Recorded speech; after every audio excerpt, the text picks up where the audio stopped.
내일부터 나오지 마세요. 절대로 해고가 금지되는 시기가 있어요. 아무 때나 마음대로 해고할 수 없다는 얘기죠. 안녕하세요. 근로자의 자신감을 올리는 노무 채널 근자감의 신정욱 노무사입니다.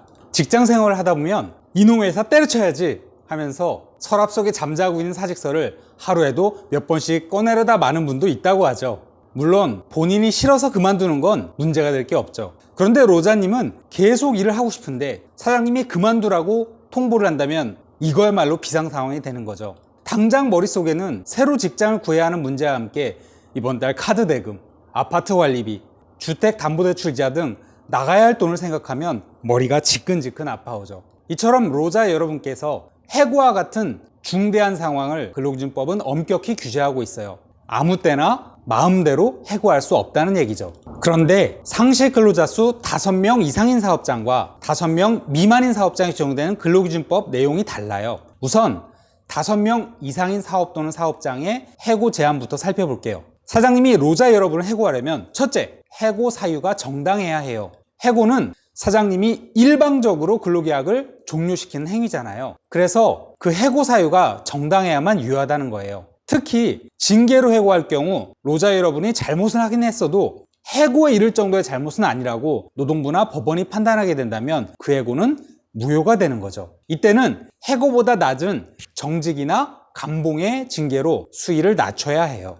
둘째, 해고의 사유와 해고의 일자를 반드시 서면으로 통지해야만 유효해요. 그러니까 사장님이 갑자기 로자 여러분에게 말로써 내일부터 나오지 마세요 라고 통보했다면 아무리 해고 사유가 정당하다고 해도 부당해고로서 무효가 된다는 거예요. 해고 문제를 보다 신중하고 정확하게 다루기 위해서 근로기준법은 해고 사유와 해고 일자를 반드시 서면으로 통보해야만 유효하다고 규정하고 있는 거죠.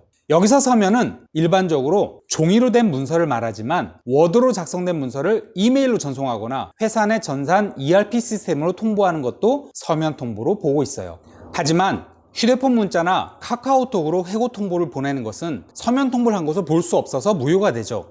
셋째, 절대로 해고가 금지되는 시기가 있어요. 아무리 로자 여러분이 잘못을 했고 회사 사정이 아무리 어려워도 절대로 해고할 수 없는 시기를 노동법이 규정하고 있는 거죠. 즉, 산재로 휴업한 기간과 그 후 30일, 출산 휴가 기간과 그 후 30일, 육아휴직 기간은 절대로 해고가 금지되는 기간이에요. 다만 사직이나 권고사직은 해고가 아니니까 이 기간에도 허용되는 거죠. 넷째, 해고의 절차가 적법해야 해요. 정리해고 관련 내용은 이미 영상이 있으니 상단의 링크를 참고해 주시고요. 해고 절차에 대해 취업규칙이나 사규에 징계 절차나 인사위원회 규정을 두고 있다면 그 절차를 지켜야 적법하다는 거예요. 예를 들어 징계를 하기 일주일 전에 징계 대상자에게 통보하고 소명의 기회를 주어야 하고요. 1차 징계에 대하여 재심을 청구할 수 있다는 등 내용이 취업규칙이나 사규에 있다면 그 절차를 지켜서 해고해야 한다는 거죠.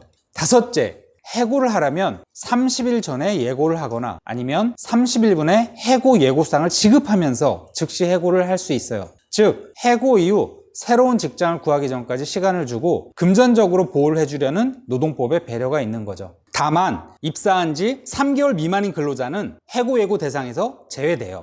이와 같은 해고 제한을 사장님이 위반했다면 로자 여러분은 해고일로부터 3개월 이내에 노동위원회에 부당해고 구제 신청을 할 수 있어요. 해고일로부터 3개월이 지나면 구제를 받지 못하게 되니까 유의하시고요. 그렇다면 상시 근로자 수 5명 미만인 사업장은 해고 금지 시기가 어떨까요? 역시 마찬가지로 산재로 휴업한 기간과 그 후 30일, 출산 휴가 기간과 그 후 30일, 육아휴직 기간은 절대로 해고하지 못해요. 해고를 하려면 30일 전에 하거나 30일분의 해고 예고상을 지급하면서 즉시 해고를 할 수 있어요. 이를 제외하고는 상시 5명 미만 사업장에는 해고에 대한 별다른 제한은 없어요. 즉, 사장님이 말로만 내일부터 나오지 마세요 라고 통보를 하더라도 유효하다는 게 씁쓸한 현실이죠. 해고 사유가 정당한지 따지지도 않아요. 또 노동위원회 구제 신청을 할 수도 없고요. 법원에 가서 민사적으로 손해배상 청구를 할 수 있다는 게 현재로서는 전부입니다. 아무쪼록 근로관계 종료는 사장님과 로자 여러분이 서로 합의하여 사직이나 권고사직으로 마무리하시기 바라고요. 혹시라도 해고를 당하시면 전문가와 상담을 받아 해고가 정당한지 무효는 아닌지 판단을 받아보고 구제 절차를 진행하시기 바라요. 사장님도 해고하시기 전에 전문가의 상담을 꼭 받으시고요. 그럼 이번 영상과 관련한 궁금증은 댓글로 남겨주시고요. 영상 제작에 큰 힘이 되는 구독과 좋아요 그리고 알림 설정도 부탁드려요. 감사합니다.